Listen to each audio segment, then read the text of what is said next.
கீர் காட்டுல நாலா பக்கமும் சிங்கத்தோட அட்டகாசம் இருந்தது. ஆனா லீனா நரி சிங்கத்துக்கு ஜால்ரா போட்டு தன்னோட உயிரை காப்பாத்திக்குச்சு. லீனா நரி, இன்னைக்கு என்ன விஷயம் சொல்ல வந்திருக்க?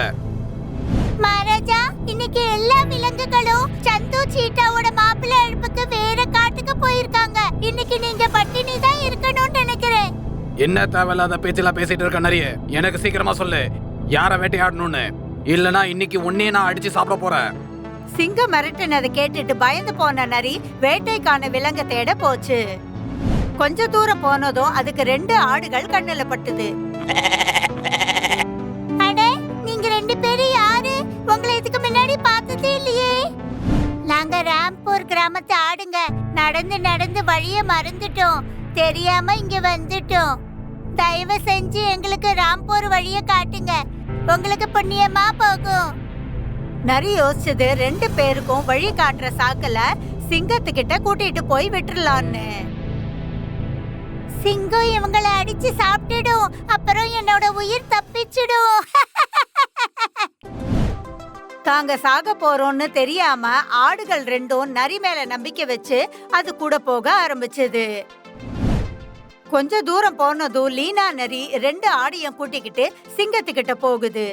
அட, நீ எங்களை எங்க கூட்டிட்டு வந்த? இது யாரு? இவரு எங்க காட்டோட தலைவர். நீங்க போக வேண்டிய வழியை இவரு காட்டுவாரு. தலைவரே, இவங்க 2 பேரும் வழிய மறந்துட்டாங்க. இவங்களுக்கு இவங்க ஊருக்கு வழிய காட்டுங்க. ஆமா தலைவரே, எங்களை சீக்கிரமா எங்க வீட்டுக்கு அனுப்பிடுங்களே ப்ளீஸ். சரி, எல்லாரையும் அவங்க ஃபைனல் டெஸ்டினேஷன் அனுப்புறதா என்னோட வேலையே. அப்புறம் சிங்கம் அந்த 2 ஆட்டையும் வேட்டையாடி சாப்பிட்டுருச்சு. பொட்ட நரியே, இதே மாதிரிதான் டெய்லி எனக்கு 2 வேட்டையை கொண்டு வந்து கொடுக்கணும். அதுக்கு மாறா என்னைக்குமே நான் உன்னை அடிக்க மாட்டேன். சரி மகாராஜா. அடுத்த கொஞ்ச நாள் இப்படியே நடந்துட்டு இருந்தது. ஒரு நாள் காட்டுக்கு வேட்டைக்காரங்க வந்தாங்க. தம்பி, இந்த காட்டு ரொம்ப நல்ல அழகா தான் இருக்கு. ஏதாவது ஒரு வேட்டை கிடைச்சிடுச்சுனாக்கா ரொம்ப சந்தோஷமா இருக்கும். வேட்டைக்காரங்க காட்டுக்கு வந்த செய்தி காட்டுத்தீ போல பரவிச்சு. இந்த விஷயத்தை கேட்ட எல்லா விலங்குகளும் டென்ஷன்ல உட்கார்ந்துட்டு இருந்தது. சகோதரர்களே, இனிமே நம்ம தப்பிக்கிறது ரொம்ப கஷ்டம். அந்த பக்கம் மலை, இந்த பக்கம் குளம். நம்ம சிங்கத்திட்ட இருந்து தப்பிச்சா வேட்டைக்காரன்ட்ட மாட்டிக்குவோம். வேட்டைக்காரன்ட்ட இருந்து தப்பிச்சா சிங்கத்துக்கிட்ட மாட்டிக்குவோம். கரெக்ட். என்ன, என்னோட வைஃப் பிரெக்னண்டா இருக்கா. எப்போ வேணாலும் டெலிவரி ஆகலாம். இந்த மாதிரி நேரத்துல நான் எங்க கொண்டு போறது? ஏதாவது நீங்க தான் ஒரு ஐடியா கொடுக்கணும். என் ஐடியா பிரகாரம் நீ உடனே இந்த காட்டு விட்டு வேற ஒரு காட்டுக்கு போயே ஆகணும். கரடி சரியாதான் சொல்றான். நான் என் உயிரை காப்பாத்திக்கிறதுக்கு இப்பவே இங்கிருந்து ஓடி போறேன். நீங்க எல்லாரும் இப்படி காட்டு விட்டுட்டு போயிட்டா நான் என் உயிரை எப்படி காப்பாத்திப்பேன் சொல்லுங்க. அப்புறம் நரி யோசிச்சது. இப்ப யாரெல்லாம் காட்டு விட்டுட்டு போறாங்களோ அவங்க பேரை சிங்கத்துக்கிட்ட சொல்லிடுவேன். அப்புறம் இந்த விஷயத்த நரி சிங்கத்துக்கிட்ட சொல்லிச்சு. என்ன, இன்னைக்கு ஜிராஃப் காட்டு விட்டு வெளியே ஓட போதா? சரி, ரொம்ப நாளாவே நான் ஜிராஃபை சாப்பிடவே இல்லை. ரொம்ப மஜாவா இருக்கும். கொஞ்ச நேரத்துல ஜிராஃப் காட்டை விட்டு கிளம்பிடுச்சு. அப்ப சிங்கம் அத வழி மறிச்சது. எங்க போயிட்டு இருக்க ஜிராஃப்? நான் படம் பார்க்க போயிட்டு இருந்தேன். அது என்னன்னா, ரோஹித் ஷெட்டிக்குள்ள படம் வந்திருக்குல, சர்க்கஸ். அதுல எங்க சித்தப்பா வேலை பார்த்திருக்காரு. அதான் பார்க்க போயிட்டு இருக்கேன் மகாராஜ். ஆட, என்ன முட்டாள நினைச்சிட்டு இருக்கியா? எனக்கு நல்லா தெரியும் நீ இந்த காட்டு விட்டு வெளியே போறேன்னு. நான் இந்த காட்டு விட்டு உன்னை வெளியே போட மாட்டேன். இங்கேயே உன்னை கொல்ல போறேன். அப்புறம் சிங்கம் வேட்டையாடி ஜிராஃபை கொன்னுடுது. அடுத்த நாள் மான் தன்னோட குடும்பத்தோட காட்டை விட்டு கிளம்பி இருந்தது. மானே, வா, சீக்கிரமா நம்ம இந்த இடத்த விட்டு போய் ஆகணும். சரி, நாங்க தயாரா இருக்கோம். அப்பா, வழியில சிங்கம் நம்மள கொன்னுடாதில்ல. கவலைப்படாத மகனே, இப்போ சிங்கம் தூங்கிட்டு இருக்க நேரம். அவன் இப்ப தூங்கிட்டு இருப்பான். அந்த நேரத்துல நம்ம வெளியே ஓடிடலாம்.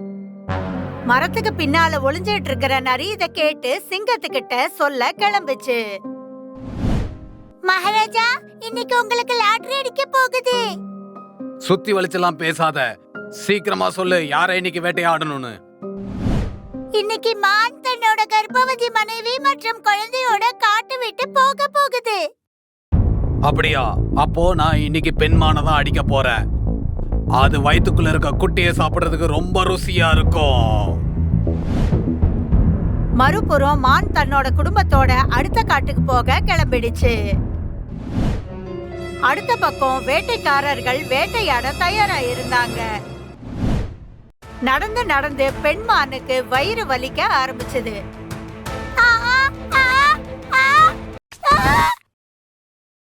எனக்கு வயிறு வலிக்குது. என்னால இனி நடக்க முடியாது. எனக்கு இங்கேயே குழந்தை பிறந்துடும்னு நினைக்கிறேன். இது சிங்கத்தோட ஏரியா. கொஞ்சம் தைரியமா இரு. இந்த ஏரியா மட்டும் நம்ம தாண்டிட்டா போதும். அதுக்கப்புறம் எல்லாம் சரியா ஆகிடும். சரி வா, சீக்கிரமா போலாம். அப்ப சிங்கம் அங்க வந்தது. நில்லுங்க. சிங்கத்தை பார்த்த எல்லா மானும் பயந்து போயிடுது. நீங்களே எல்லாரும் இந்த காட்டை விட்டு வெளியே போய் சேர்ந்துட்டீங்கன்னாக்கா நான் பசியில தான் செத்தாகணும். மானுக்கு தான் தப்பிக்க முடியாதுன்னு தெரிஞ்சு போச்சு. அதனால அது தன்னோட மனைவி குழந்தைய காப்பாத்த சிங்கத்தை திசை திருப்பிச்சு. வாய்ப்பு கிடைச்ச போது தன்னோட மனைவியை விரட்டுது. ஓடிப்போ மானே, சீக்கிரமா ஓடி போயிரு இங்க இருந்து. எல்லா மானும் தன்னோட உயிரை காப்பாத்திக்க வெவ்வேறு திசையில ஓடுது. சிங்கம் பெண்மான் பின்னாடி ஓடுது. கொஞ்ச நேரத்திலேயே பெண்மான் வழிய மறைக்குது. யாராவது என்கிட்ட இருந்து இது வரைக்கும் தப்பிச்சிருக்காங்களா? இன்னைக்கு நீ தப்பிச்சு போகலான்னு பாக்குற? பாரு பாரு, என் வயித்துல குழந்தை இருக்கு. என்ன போக விடு, தயவு செஞ்சு போக விடு. ஆண்டவன் மேல ஆணையா நான் உன்னை விட்டுட்டேனாக்கா அப்புறம் நான் பசியோட தான் சாகணும். அப்புறம் நான் என்னைக்குமே சாகவே விரும்ப மாட்டேன். கடவுளே, என்னை இந்த ராட்சசன் கிட்ட இருந்து காப்பாத்து. கடவுளே, என்ன காப்பாத்து. நீ என்ன நினைக்கிற? கடவுளை உன்னை காப்பாத்த ஓடி வந்துருவான்னு நினைக்கிறியா? நானும் தான் கடவுள்கிட்ட வேண்டிட்டு இருக்கேன், எனக்கும் ஒரு நல்ல வேட்டையை கொண்டு வந்து கொடுங்கன்னு. அதனாலதான் கடவுள் உன்னை அனுப்பி வச்சிருக்கான். கொஞ்சம் தயவு காட்டு, என் வயித்துல குழந்தை இருக்கு. அந்த பிள்ளையை தான் நான் சாப்பிடணும்னு இருக்கேன். சீக்கிரமா என் வயிறை திருப்திப்படுத்திரு.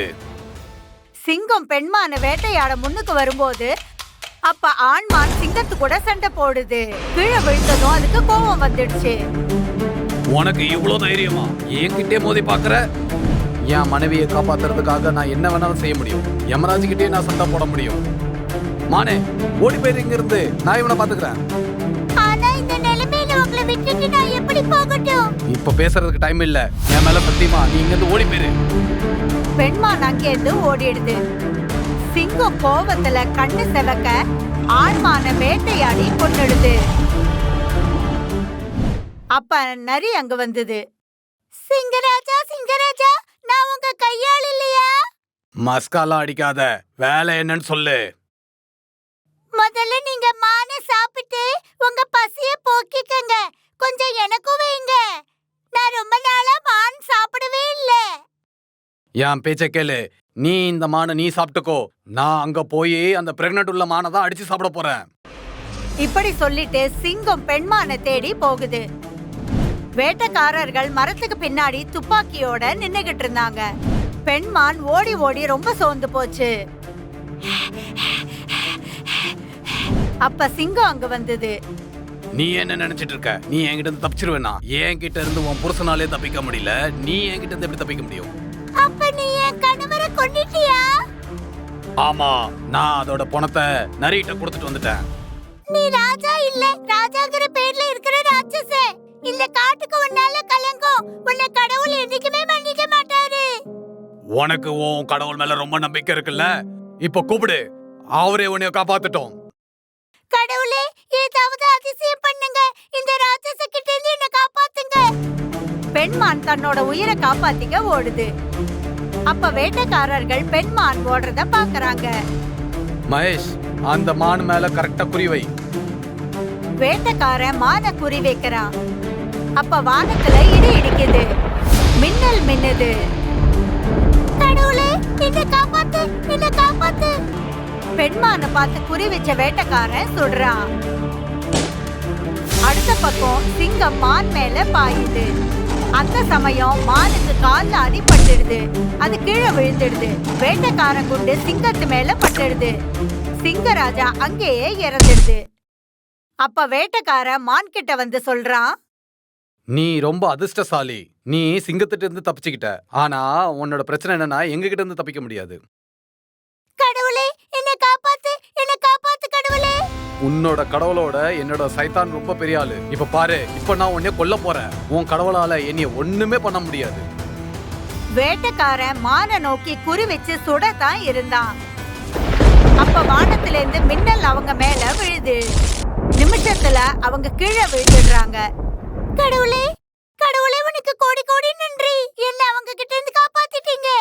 சொல்லுவாங்க இல்ல, கடவுள் மேல நம்பிக்கை வைக்கிறவங்கள கடவுள் எந்த ரூபத்திலேயாவது வந்து காப்பாத்திடுவாருன்னு. கடவுள் மான காப்பாத்திட்டாரு.